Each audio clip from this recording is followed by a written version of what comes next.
Amigas e amigos, acredito que quem acompanha com o mínimo de atenção que seja a movimentação das peças no tabuleiro do xadrez golpista sabe muito bem quem é quem daquela turma do Supremo Tribunal Federal, STF. Neste julgamento que aconteceu e nesta votação, melhor dizendo, sobre se eles aceitavam ou não aceitavam o pedido do habeas corpus da defesa do ex-presidente Lula e depois na votação da liminar, que a defesa também pediu para que o ex-presidente não seja preso até que essa questão tenha um desfecho no STF, a fotografia ficou muito bem revelada.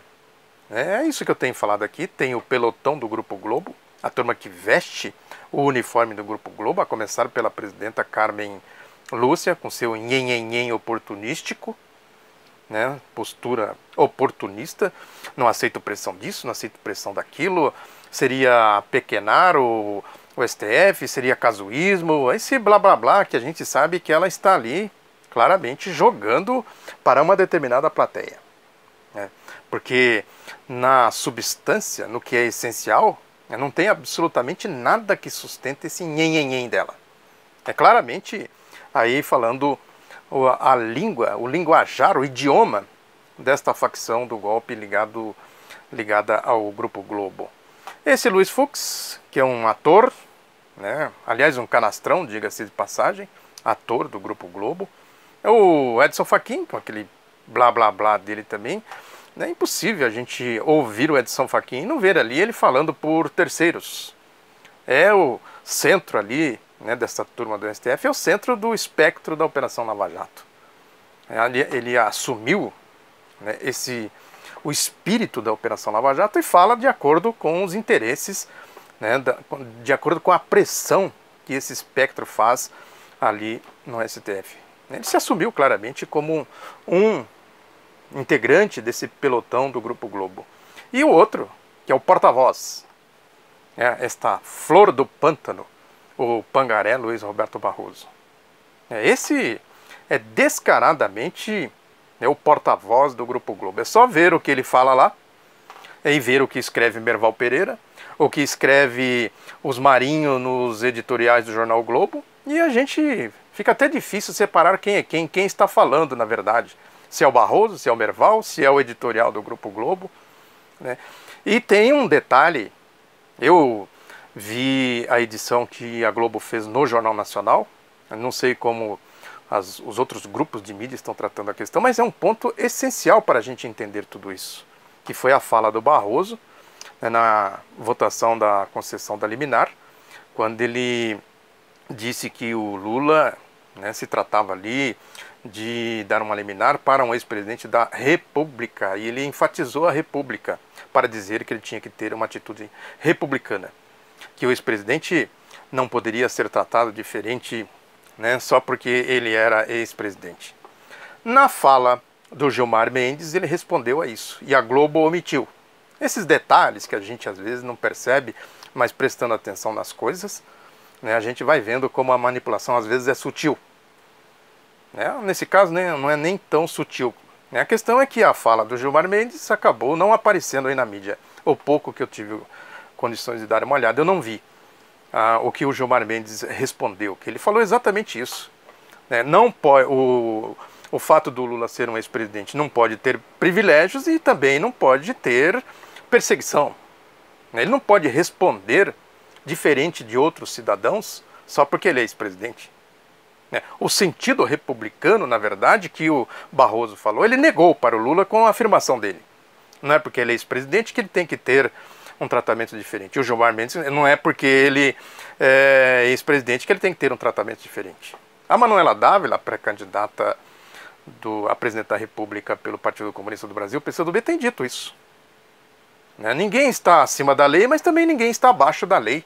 O Barroso quer pôr ele abaixo da lei, que é a lógica, né, de todo o processo golpista, principalmente a lógica desse grupo aí, né, mais comprometido com a ruptura do Estado Democrático de Direito, a destruição do Estado Democrático de Direito. Pegar a Constituição e rasgar a Constituição não vale nada. Nas falas desse pelotão aí do Grupo Globo, é isso que eu falei, né, a fotografia absolutamente revelada. né? Do outro lado, o Gilmar Mendes, que na minha opinião é o que tem mais convicção ali, daquela turma, ele fala com convicção. Ele fala do PT, mas longe de mim defender o PT, né? Lógico, ele tem um compromisso ideológico aí com a outra facção. Isso é público e notório, explícito. Inclusive, quando ele faz as manobras dele. Agora não é besta nem nada, né? Ele sabe que amanhã podem ter tantos outros Lulas da turma dele que pode cair nas garras desses fascistas, né? Da Lava Jato, espectro da Operação Lava Jato. Aí pode ser vítima desse pelotão do Grupo Globo.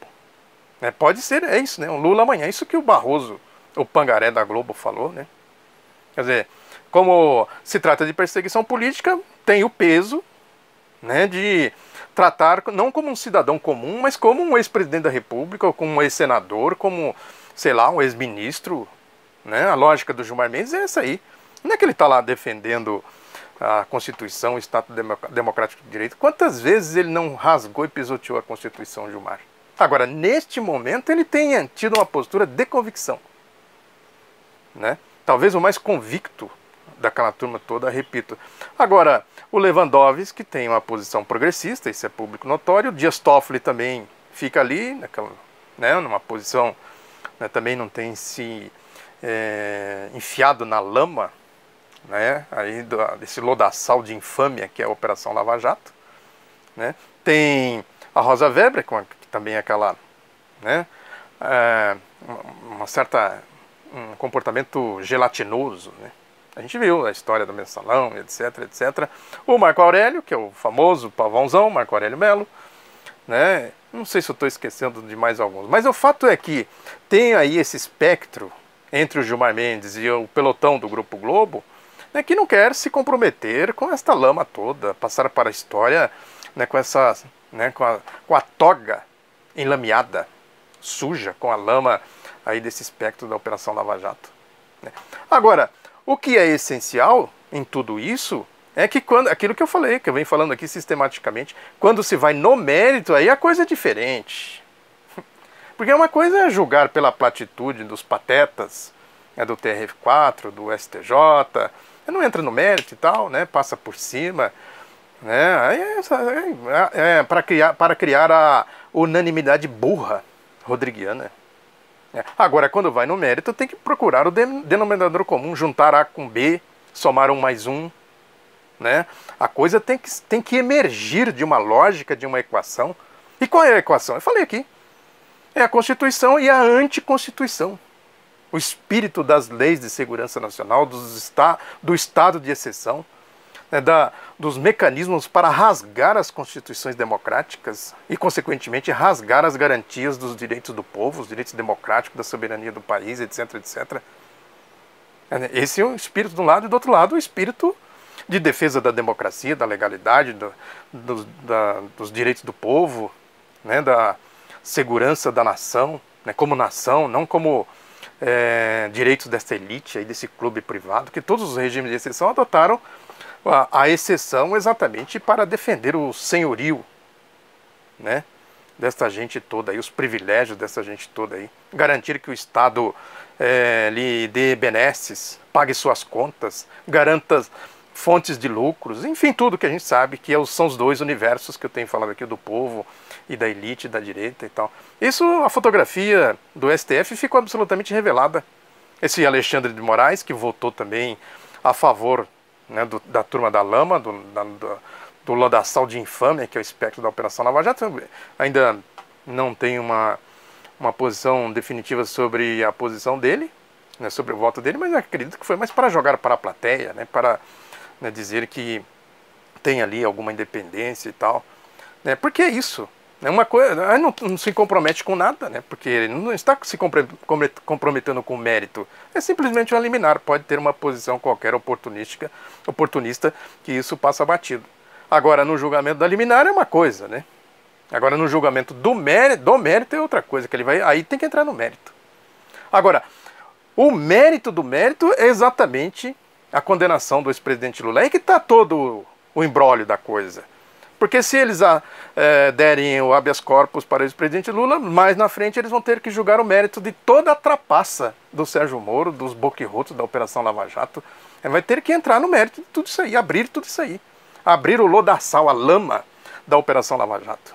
Né? Olha aí como a coisa tem uma complexidade, e a gente olhando a fotografia, né, a fotografia revelada, a gente tem uma compreensão exata do que está acontecendo. Muito obrigado pela atenção, divulgue Outro Lado da Notícia, um abraço e até a próxima.